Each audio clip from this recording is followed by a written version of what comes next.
بسم اللہ الرحمن الرحیم۔ السلام علیکم ورحمۃ اللہ وبرکاتہ۔ آج کی اس ویڈیو میں ہم صحیح بخاری کی دو احادیث حدیث نمبر 145 اور 146 کا مطالعہ کریں گے۔ ان احادیث میں قضاء حاجت کے آداب اور پردے کے حکم کے نزول کی تفصیلات بیان کی گئی ہیں۔ ان احادیث سے ہمیں صحابہ کرام رضوان اللہ علیہم اجمعین کے عمل اور رسول اللہ صلی اللہ علیہ وآلہ وسلم کے طریقہ کار کو سمجھنے کا موقع ملتا ہے۔ عبداللہ بن عمر رضی اللہ عنہما نے فرمایا کہ لوگ کہتے ہیں کہ جب قضاء حاجت کے لیے بیٹھو تو نہ قبلہ کی طرف منہ کرو نہ بیت المقدس کی طرف۔ یہ سن کر عبداللہ بن عمر رضی اللہ عنہما نے فرمایا کہ ایک دن میں اپنے گھر کی چھت پر چڑھا تو میں نے حضرت محمد صلی اللہ علیہ وآلہ وسلم کو دیکھا کہ آپ بیت المقدس کی طرف منہ کر کے 2 اینٹوں پر قضاء حاجت کے لیے بیٹھے ہوئے ہیں۔ اس حدیث میں حضرت عبداللہ بن عمر رضی اللہ عنہما نے لوگوں کو ایک عمومی رائے کی مخالفت میں رسول اللہ صلی اللہ علیہ وآلہ وسلم کا عمل بیان کیا۔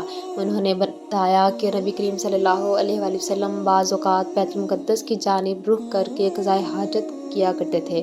اس سے ہمیں یہ معلوم ہوتا ہے کہ قضاء حاجت کے دوران قبلہ کی طرف منہ کرنا یا پیٹ کرنا ایک مستحب عمل ہے، لیکن اگر ضرورت پیش آئے تو اس میں سختی نہیں برتی جاتی۔ یہ حدیث نبی کریم صلی اللہ علیہ وآلہ وسلم کے طریقہ کار کی وضاحت اور عملی حکمت کو سمجھنے کا ایک موقع فراہم کرتی ہے۔ رسول اللہ صلی اللہ علیہ وآلہ وسلم کی بیویاں رات میں مناسک کی طرف قضاء حاجت کے لیے جاتی اور مناسک ایک کھلا میدان ہے، تو حضرت عمر رسول اللہ صلی اللہ علیہ وآلہ وسلم سے کہا کرتے تھے کہ اپنی بیویوں کو پردہ کرائیے، مگر رسول اللہ صلی اللہ علیہ وآلہ وسلم نے اس پر عمل نہیں کیا۔ ایک روز رات کو عشاء کے وقت حضرت سودا بنت زمعہ رضی اللہ عنہا رسول اللہ صلی اللہ علیہ وآلہ وسلم کی اہلیہ جو دراز قد عورت تھیں باہر گئیں۔ حضرت عمر رضی اللہ عنہما نے انہیں آواز دی اور کہا ہم نے تمہیں پہچان لیا، اور ان کی خواہش یہ تھی کہ پردہ کا حکم نازل ہو جائے، چنانچہ اس کے بعد اللہ تعالیٰ نے پردہ کا حکم نازل فرما دیا۔ اس حدیث میں حضرت عمر رضی اللہ عنہ کی خواہش اور فکر کو بیان کیا گیا ہے کہ وہ چاہتے تھے کہ نبی کریم صلی اللہ علیہ وآلہ وسلم کی ازواج مطہرات پردے میں رہیں تاکہ ان کی شناخت نہ ہو۔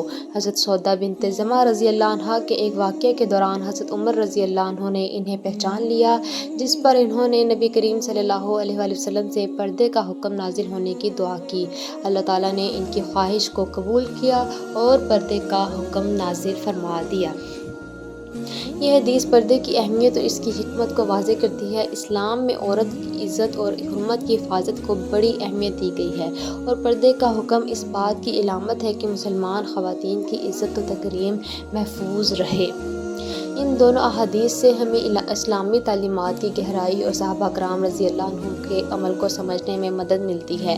ہمیں رسول اللہ صلی اللہ علیہ وآلہ وسلم کے طریقے کو اپنانا چاہیے اور دین کی حکمتوں کو سمجھنا چاہیے۔ اللہ تعالیٰ ہمیں دین کی سمجھ عطا فرمائے اور اس پر عمل کرنے کی توفیق دے، آمین۔ اگر آپ کو ہماری یہ ویڈیو پسند آئی ہو تو ہمارے چینل کو سبسکرائب کریں، ویڈیو کو لائک کریں اور اپنی دوستوں کے ساتھ شیئر کریں۔ اللہ ہمیں دین کی صحیح سمجھ عطا فرمائے۔